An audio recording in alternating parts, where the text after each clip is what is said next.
The bereaved family of an African-American teenager fatally shot by police in Ferguson, Missouri, wanted an independent autopsy be conducted on their behalf because they did not trust in autopsies performed by government agencies. The family would rather, as they've stated all along, that this whole process be done independently of local law enforcement authorities because they are concerned that their killer, their child, won't be held accountable and they won't get equal justice. Thank you. Crump made the remarks during a news conference by family members of Michael Brown. Based on the preliminary autopsy, the victim was shot at least 6 times by the police officer with a number of shots in his head and neck. It also showed that one of the gunshots that struck the teenager in the head went from back to front. That indicates that Brown was surrendering at the time of his death. The last week's tragic killing has sparked angry protests against police brutality in the town.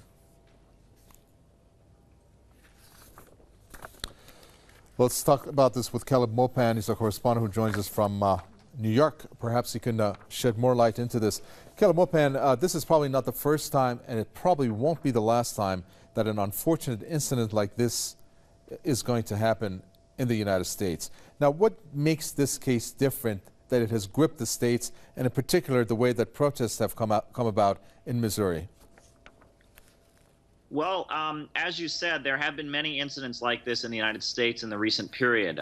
For example, in New York City, we just saw the choking death of Eric Garner, a man on Staten Island who was choked to death by police and law enforcement. Incidents like this continue to occur. What makes the situation in Ferguson quite unique is when you think of protests and uprisings, you don't generally think of Missouri. Missouri is a conservative rural state with not much of a reputation as a place for protests and political unrest. However, the results of this killing and the autopsy, now the family's private autopsy, which comes out confirming that this young man was shot 6 times. One of the shots, which was to the back of the head, which was essentially what they're calling an execution. They're saying he was essentially executed by law enforcement.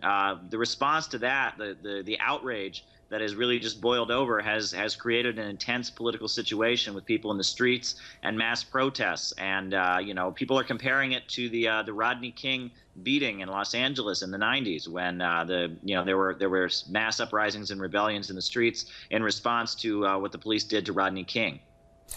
Now, reading at some of the obviously the abundance of news that there is on this, it was interesting what the New York Times, at least one of the bloggers, stated, and he said that this news really went into motion through a lot of the tweets that were made on this piece of news, and then in particular zoomed in on what I'd like to find out from you, the way that journalists and reporters were handled, and the fact that they were pretty much manhandled in some cases, if that's accurate, and that the police actually were very rough on them.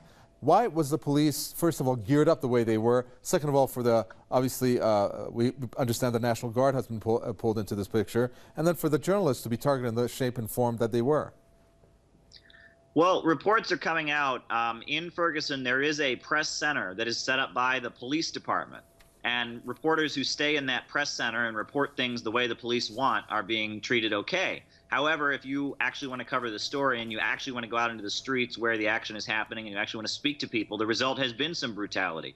We've seen reporters tear gassed, maced, and beaten up. And the police seem to be okay with it if their side of the story is presented and there's nothing but hostility to the protesters, as certain networks are doing it. However, there are independent journalists who actually want to go out into the field and see what's happening firsthand.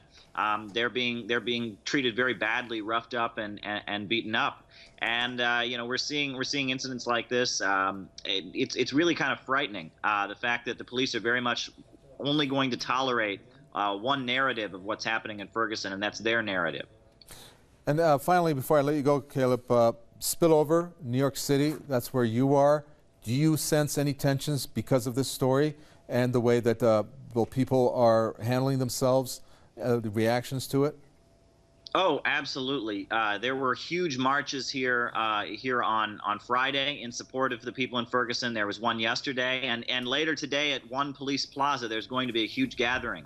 A number of the family members of Eric Garner, who was choked to death by the NYPD, a number of his family members are calling on people to be in the streets, and it's going to be a very intense situation. The anger about police brutality in New York City is very present all the time, but now the situation in Ferguson has really kind of ignited an explosion. People have been arrested in Times Square. There was the demonstrations. People were arrested last night. People are still in jail from the protests that happened yesterday. So things are really heating up here in New York City, thousands of miles away from Ferguson. It's good to see you. Thank you very much for that. Caleb Mopin there talking to us from New York. Thank you so much.